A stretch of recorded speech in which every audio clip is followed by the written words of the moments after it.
Hey guys, it's Blinding Beauty, aka BB. This story is a very touching one. I'm just glad it ended well. It's about Mr. Cornelius and CHIM'NY. CHIM'NY is Mr. Cornelius's daughter. Now, growing up, I can say I was a kid from the time of the story. Growing up, Mr. Cornelius was a trader, or is a trader because he's still a trader. You know those men that began to go to China very early in life? And he was doing fantastically well. He dropped out of school to raise his 6 siblings, so you can call them his children because he stopped school. He married really late just to raise his siblings. I think 3 boys, 3 girls. He's the firstborn. And some of them married before him, to be honest. Now, at some point, I don't know if somebody was jealous of him. I didn't really get that part, but he went to China and he went to prison for something he didn't do.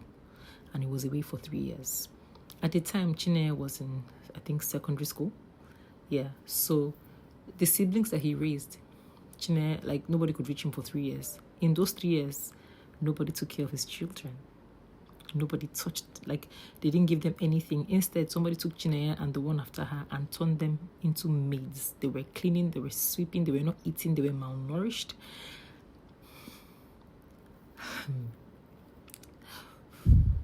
Okay, they were not doing well at all. Like, they finished these people.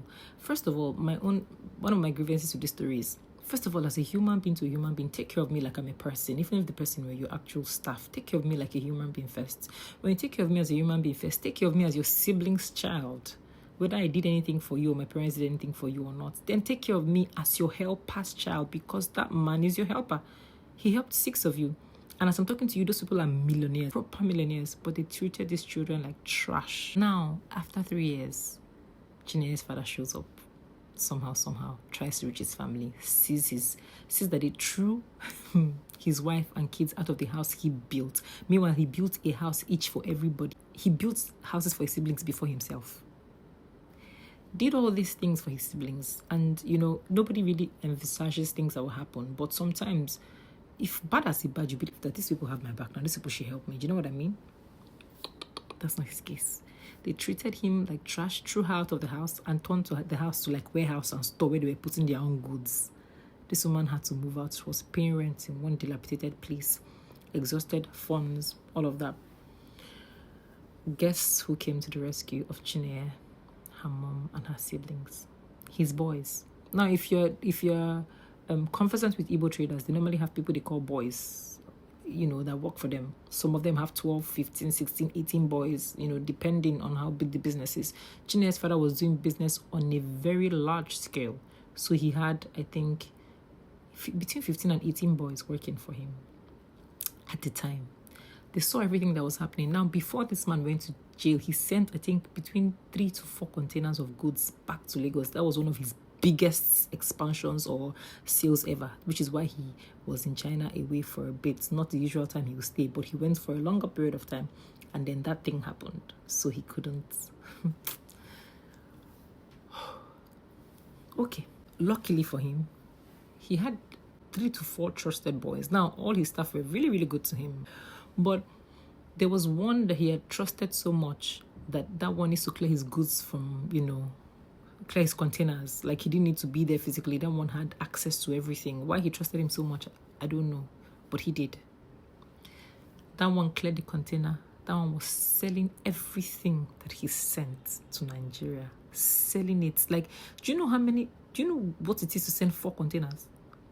He sent everything to Nigeria and he was selling it. Now, there's something called, oh God, people help me. Set free or something like that. They set them free and then they go to start working for themselves. They give them capital. They start their own business and then they start to go to China themselves. Now, this one, even though he had been set free, he still wanted to be working with Mr. Cornelius. So he still had access to Mr. Cornelius's goods, but he hadn't started going to China at the time. He was supposed to start. So when these goods came, he cleared it, like I said, and did everything that was supposed to be done. I was selling it. Now, the dilemma was, CHIM'NY is in secondary school, junior secondary school, to be honest. I cannot give her money. I mean, I can give it to the mom and all that, but I also don't need the siblings of this man to know that there's still money or goods coming in, because I've seen the way they treated the mother. And the moment they see this woman doing well or living well, it will be a problem. So one of them rented her a house, put her there, was taking care of her, not from the husband's money, from the money he was making as a set-free man, so to say. Taking care of the mother, taking care of the kids. And then I think this was just before Chinenye's dad came back, took Chinenye and the sister from those people and put Chinenye with her mom, sent her back to school. This thing I'm telling you was like maybe 8 months before the father came back. Why am I saying this? All this while, these boys didn't understand the gravity of what was going on. And again, it's not their business. A few of them had been set free. A few of them now were jobless due to the fact that they didn't know where the father was anymore. In all this one took it upon himself. His name is Emmanuel. He took it upon himself and was now training them, seeing everything was happening, and then was using the money he was making from the goods to keep on trading, sending to somebody he had found as a plug in China, kept bringing in goods and was still trading. The father's business never died, but the mom didn't really understand or know. The dad didn't know. So when the man eventually came back to Nigeria, found a way to reach his wife, saw his children, looking at them, they now said, if you had come back 8 months ago, you wouldn't even have recognized us. We are looking good now, thanks to Emmanuel. They showed him the dilapidated house they were staying in, showed him how Chinenye and co had stopped going to school. So in 3 years, Chinenye was in JSS2 when the man left. Chinenye is still in JS2 3 years later because the boy put her back in school 8 months ago. And so she has to start school again. So they had a family meeting, right? I'm talking about his immediate family, wife, kids. And then Emmanuel was present. Emmanuel told them what the wife had told him, what Chinenye had told him, and what he had also noticed, and why he had to move them out, rent a house for them. Emmanuel also told them that when his goods landed, the man that we usually called and told him that they were goods. And so he has been selling. Now, the part that busted my head, I'm not talking about 50 million, 20 million, 30 million, 100 million. This boy had traded goods worth almost ₦1 billion from those 4 containers that Chinenye's father sent down and kept trading. That money he sent down, maybe the container would have been like 200 and something, 300 and something million. He did it to the point where the money had turned over almost ₦1 billion. And when Chinenye's father showed up, he handed the money to him untouched. Untouched. Chinenye's father said if he decided to do inventory of his goods, first of all, he would have seen the money that he used to buy the good complete, the profit complete, and the fact that he was reinvesting this man's money without help, almost looking down on his business for this other business. Chinenye's father said he first wept. You know when they say men don't cry, he said he cried with his full chest. He cried. Even me when I read it, is it? I'm never going to do this on social media. No. Anywho, so people there, I have one thing to say. Some of you, the beginning and end of your problem is your family. I swear. Because family is not necessarily who's related to you by blood. Family is loyalty. Who's loyal to you, who takes care of you, who fights for you, both at your back and in your front, who will be there for you and miss your mess up, and miss your bullshit. Moving on. Emmanuel now decided that he's doing something, like for the mom or whatever, and decided to invite all of them that they should come. And they came. Stupidly came. In fact, everybody's surprised. They didn't know that they would show up, but they did show up. When they showed up, everybody wanted to run mad. Nine, like even people would call him, I thought you were dead. The man was looking at his siblings. He said, so with everything, if I leave you, even if I didn't help you, even if I didn't do anything, if I left you, even if you were poor, you will not take my wife in to drink Gary with you that you're drinking. Talk about when you are established. All of you are millionaires, and I mean millionaires. I'm not talking 100 million. I have money. And you treated my family like trash. Prison will teach you things that you don't even realize. It will make you see that life is fickle. So he's like, I forgive all of you. My forgiveness is not for use for me. And not only do I forgive you, I set you free, I let you go. However, 5 naira. When I mean 5 naira, I mean 5 naira will never drop from my pocket to you people again, except this is an emergency. He even gave them conditions, which means that he's still willing to help. He said, except it's an emergency. And you people will not even have that kind of emergency because you're doing so well. I set you up so well that I put my life on hold for you, right? So that being the case, I will never help you again. But you see, these cousins, this thing I was trying to do in terms of making my family like this, these cousins will never know that there's something wrong. Birthdays, if you're celebrating, they will come around. My children will probably never sleep in your house anymore, right? No sleepovers, but birthdays will come around. Picnics will do it, all those things will do it. But no vacations together like we used to. No unnecessary visits, no help, no unnecessary communication apart from the kids. Because I mean, the kids too would have seen these people treat Chineye them like trash. And don't forget that these people have some kids that are older than them, because the man married late because of these people. He put his life literally on hold. He just said, anywho, he forgave them, set them free, gave them his blessings. They were now coming to beg, trying to do, oh, I didn't know. Human beings, the heart of man is wicked, and you never really know anybody. Even you don't really know yourself completely. That's the truth. You don't really. I just want to know, you know how they say forgiveness is for you, not for the other person. If you were you, would you forgive? I'm really curious. You know, there's some kind of things or situations you come across or you hear. You wonder if the person did the right thing by forgiving. I don't know if those things cross your mind. And there are also stories that when you want to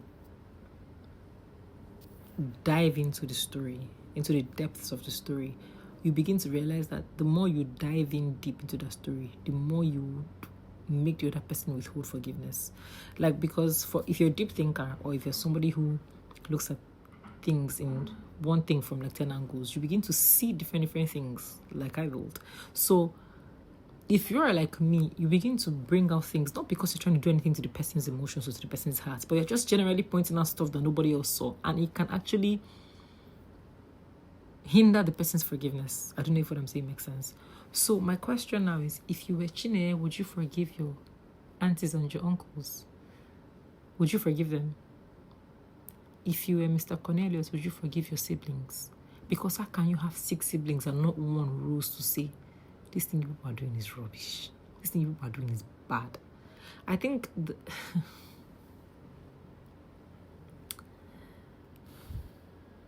and it's not because all of them were bad. It's basically just because some were nonchalant. I'm not the one taking care of her, so this one is older than me. You know, that's hierarchy and seniority rubbish we do. But anyway, what would you have done? Would you find it so easy to forgive? Who is Mr. Cornelius? Who is Chineye really? Chineye says she's like this with her cousin Cisideo. This story I'm telling you, I was a child when it happened. And she was telling me that today, her cousins and her cousins' children and her children are like this. Her and her cousins are still like this. You cannot break them. You cannot separate them. And the one thing in all this is the fact that the father did not allow the betrayal from his direct blood affect his lineage. It ended with him. Hey! It's ended with him. I don't know if people are... I don't know if it's only me, but I always find gospel, or I always pick out what would Jesus do in every situation or in every story I get. I don't know why. And I just do it subconsciously. You know that thing where people talk about curses or whatever, it ends in my lineage. This man actually made it end with him. Like, he ended the enmity.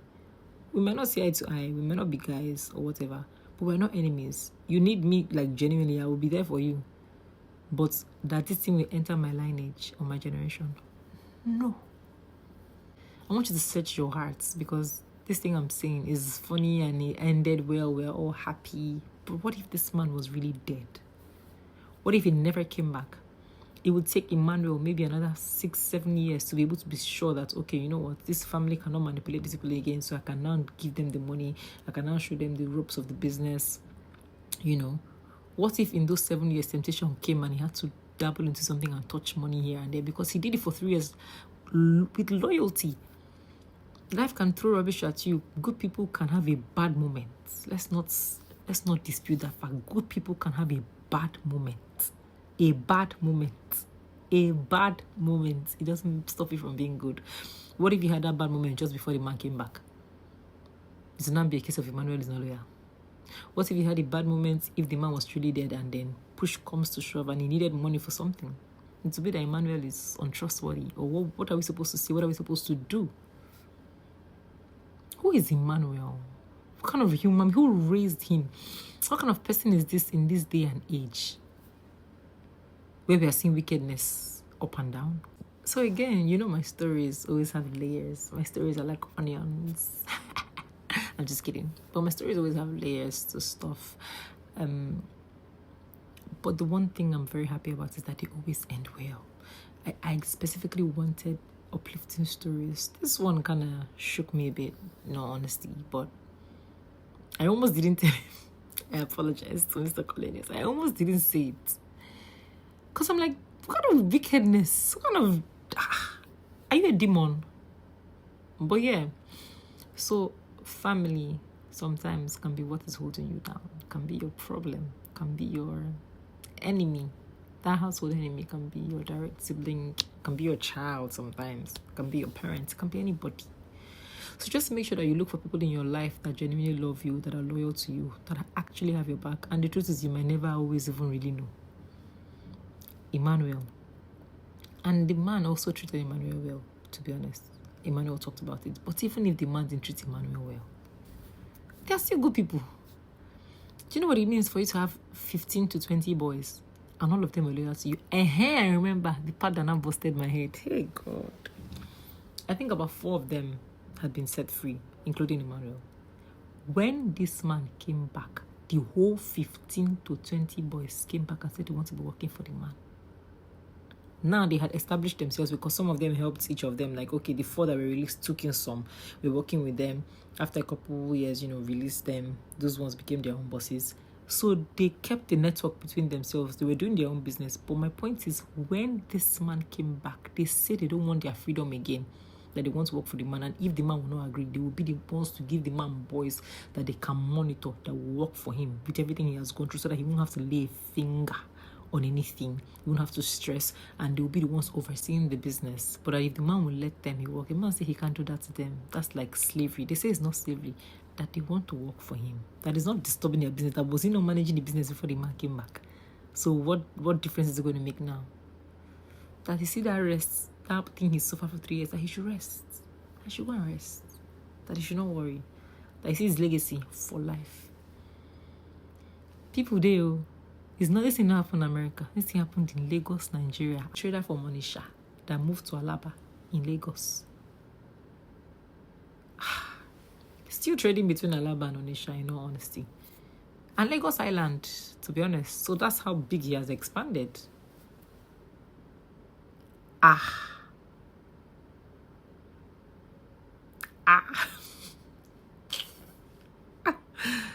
I'm very happy. I'm very happy because when I read this story, it did something to me. It did something to me. Let's just always pray for God to keep people around us that genuinely appreciate us, not because of what we're doing for them, not because of what we can do for them, not because of even who we are to them, just that they are actually good in their hearts. That's the biggest prayer you can pray for yourself. Because what? Like what? Mr. Cornelius, you are a great man. Like, you should actually have a statue. And you should... I don't know what to say. I really don't know what to say. But thank you guys for listening to my story. Make sure you comment and tell me what you think. Because I feel like Mr. Cornelius is going to be watching this particular one. He made like comments. Anyway, thank you guys.